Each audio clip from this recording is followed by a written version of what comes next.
Hey Waffle Gang, I do hope you're well. My name is Mark and today we're checking out some more relationship stories, and if you do love a Reddit story, why not consider hitting that like, subscribe, maybe that notification bell too. But let's crack on with today's first story. Much love guys. Now today's first story comes from Bird Complete 5 and says, found out that before I, 19 male, met my girlfriend 20 female, I hooked up with two of her best friends, 21 female, and I'm afraid of bringing it up. Ugh, this sucks so much. I just found out and I'm low-key freaking out. We've been dating for 3 months and it's been going very well. We try to see each other as much as possible, 2 to 3 times a week, and we text every day. We started sleeping together near the end of January and overall we are very satisfied with our relationship. I don't want to take things too fast, but I definitely see us moving in together in the future. This is my first real romantic relationship, by the way. My girlfriend had a boyfriend 2 years ago, but that's it. Yesterday I came over to her place since we're spending the weekend together. We were just casually talking over dinner and she started talking about a party that's coming up next week and if I wanted to come with her as her boyfriend. We're an official and all that, but we haven't really attended any social events together, and she has only met one of my buddies and I haven't met any of hers yet. I asked her who was coming to the party and she told me a few names. She said it would be fun and her friends could finally meet me.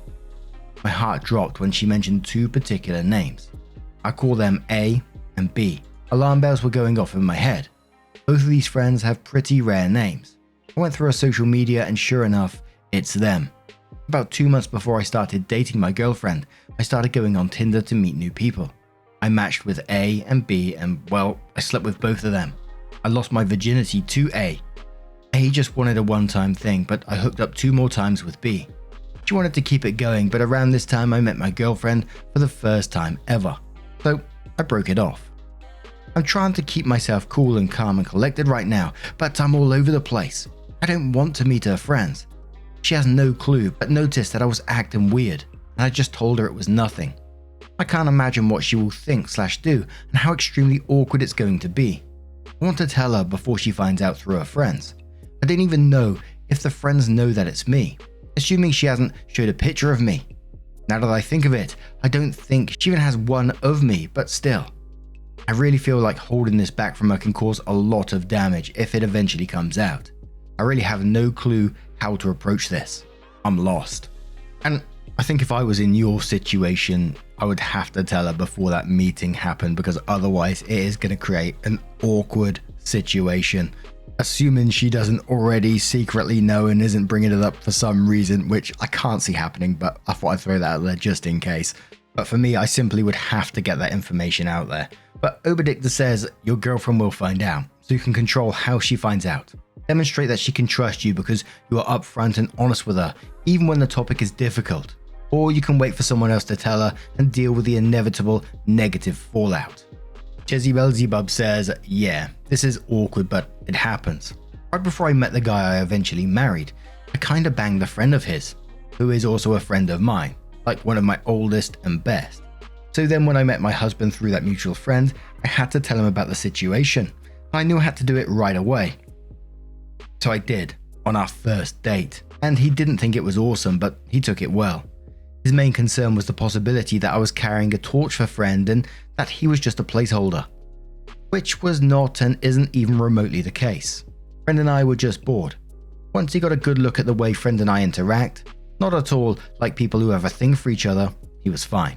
And then a few years later we got married, and friend was so excited that he flew across the country just to stand up with us at the courthouse. And we are still married to each other, and when friend comes to town, he stays with us.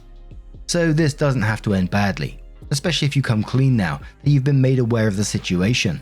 If your girlfriend freaks, then she freaks and it wasn't meant to be. Honestly, I don't think adults need to hold each other's past sexual partners against each other, as long as those partners were consenting and not, morally reprehensible. Everyone has a past, How can you live if you're worried that someday somebody you haven't met yet might not like who you fucked today?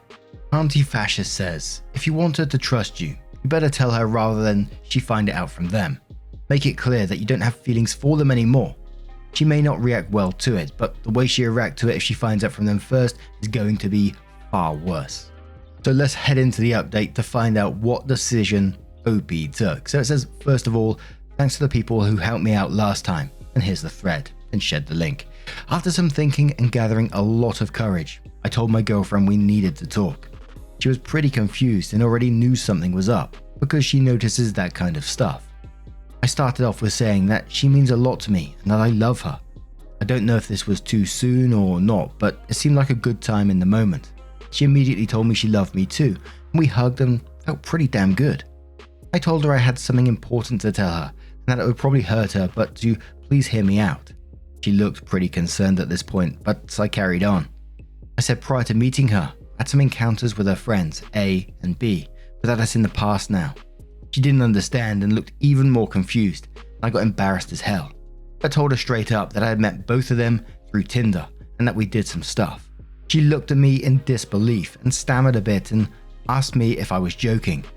Unfortunately, I wasn't, and I carefully explained to her what happened, and she went quiet again and just looked at me. I noticed she was on the verge of crying, so I hugged her, and she burst into tears. She hugged me very tight, and it honestly broke my heart, and I felt so terrible. I held her for a long time, and eventually she calmed down and asked for the details. I didn't really want to talk about this, but she really wanted to know, so I gave in. She probably would have found out from her friends anyway, so I told her everything.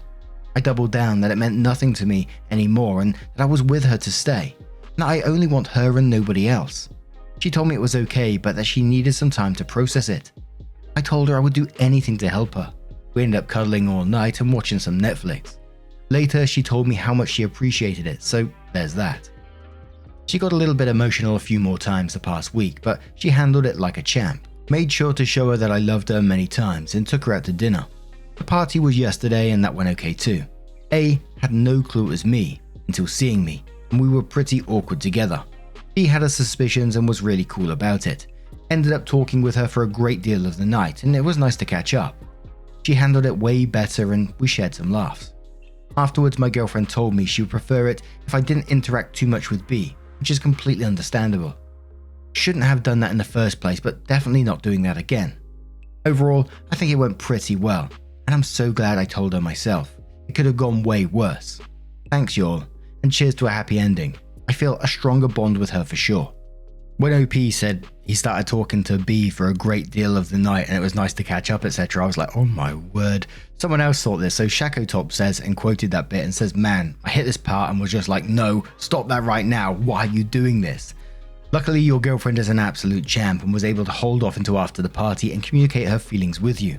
Try not to put her in that position again, eh? And OP responded saying, oh, I shouldn't have done that. Like I said in my previous thread, I didn't know any people at the party as it was mostly my girlfriend's circle of friends.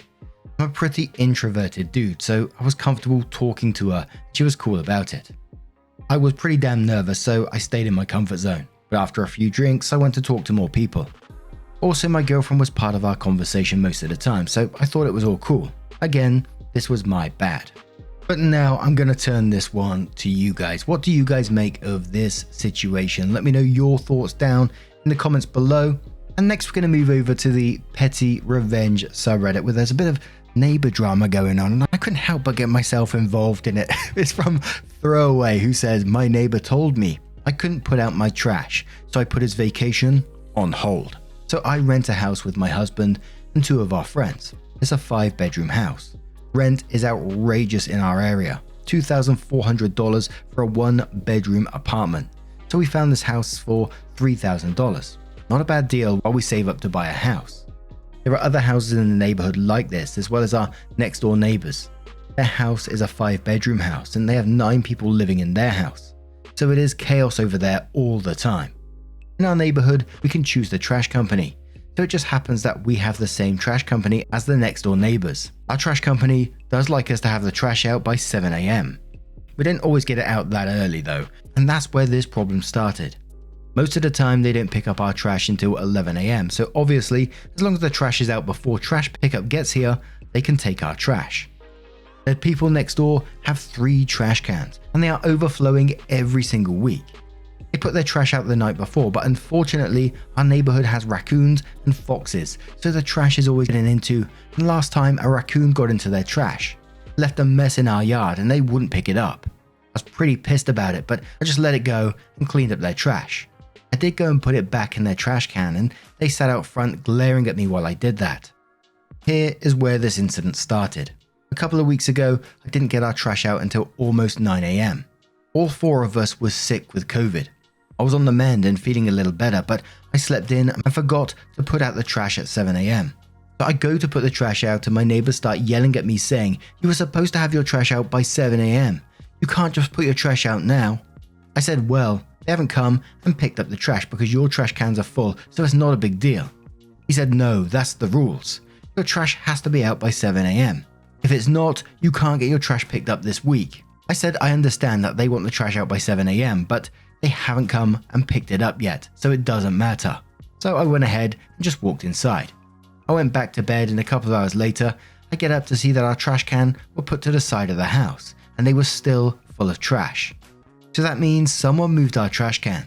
Other neighbor came up to me the next day and said that she saw him put our trash can back.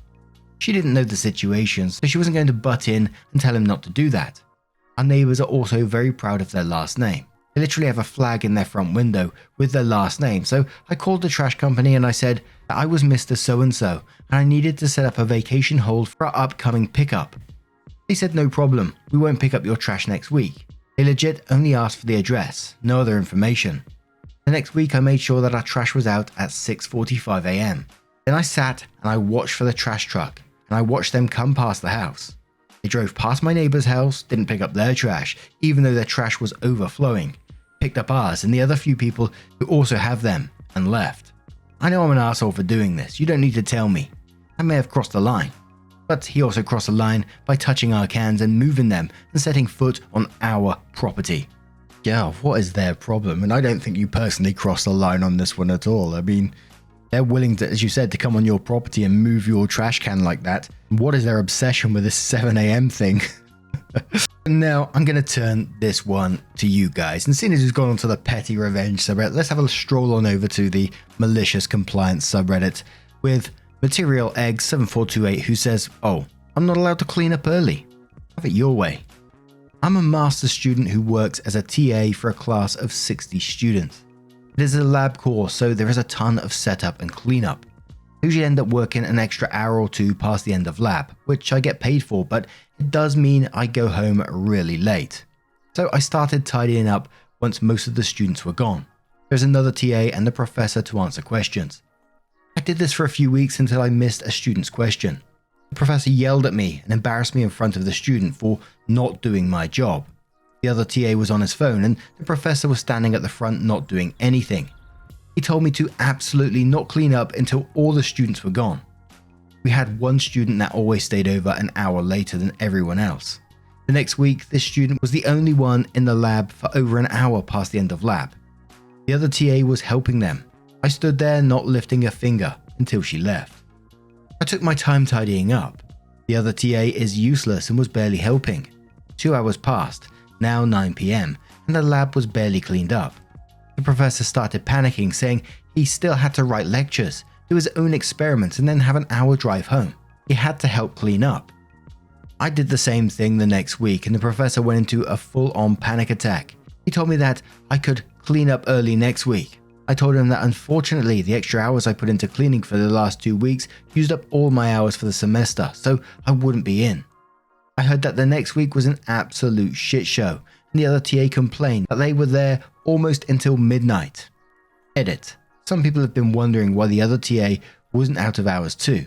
He might have been, but he slacked on reporting his hours all semester, so he was stuck there until the end. Also, the professor couldn't leave us in the lab alone, so he couldn't go do his experiments. And it is a biosafety level 2 lab, so he isn't allowed to bring his laptop in. Can't work on lectures. He was stuck there until we were finished. Lol.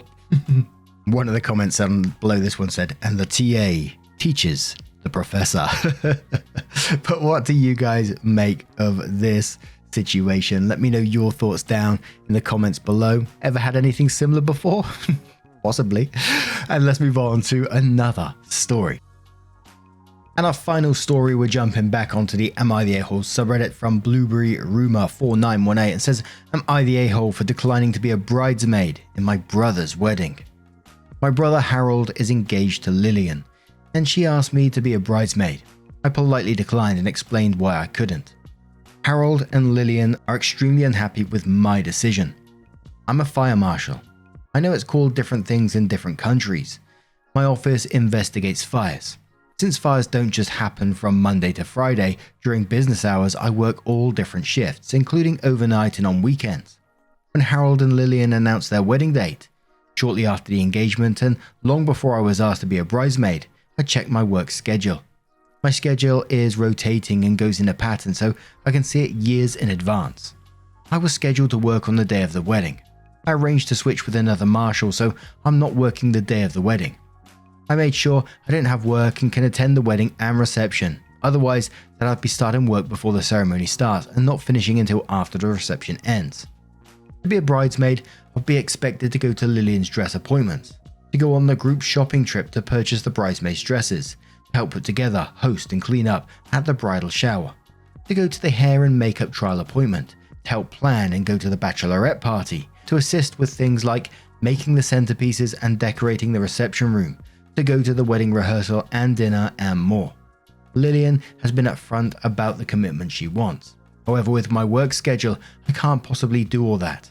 The dates and times for those aren't set and have to work around Lillian's schedule foremost. I asked Lillian if I could be a bridesmaid and just go to the wedding and nothing else. She said no, she wants her bridesmaids committed to those things. My sister asked me to be a bridesmaid in her wedding and I couldn't do it for similar reasons, on top of being in the middle of the biggest case of my career in the lead up to her wedding. My sister understood and didn't flip out like Lillian and Harold did. I explained the same things I did to my sister back then to both Lillian and Harold, and reminded Harold that I wasn't able to be a bridesmaid for our sister. I thanked Lillian for asking for me, and because I was trying to make up for not being able to be a bridesmaid, I offered to pay for Lillian's hair and makeup separately from my gift. Harold and Lillian said that's not good enough, and I'm exaggerating my work situation. They want me to change my mind.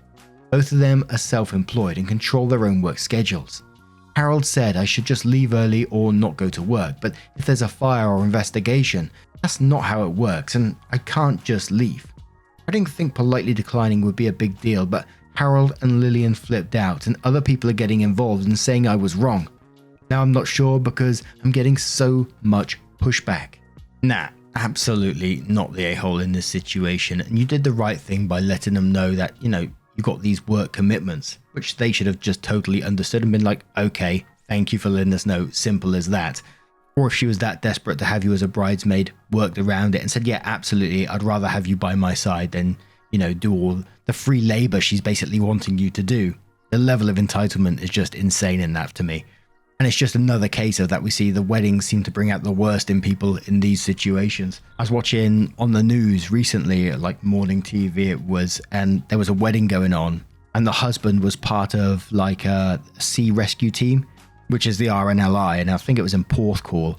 And if I'm not mistaken, it was during as they was taking the vows that a call came in. Obviously that the groom didn't run off, but the rest of the team who was sat in the back of the wedding had to quickly shoot off and then go and rescue someone while their friend was getting married. What else would anyone be expecting, just sitting there, nope, they can drown.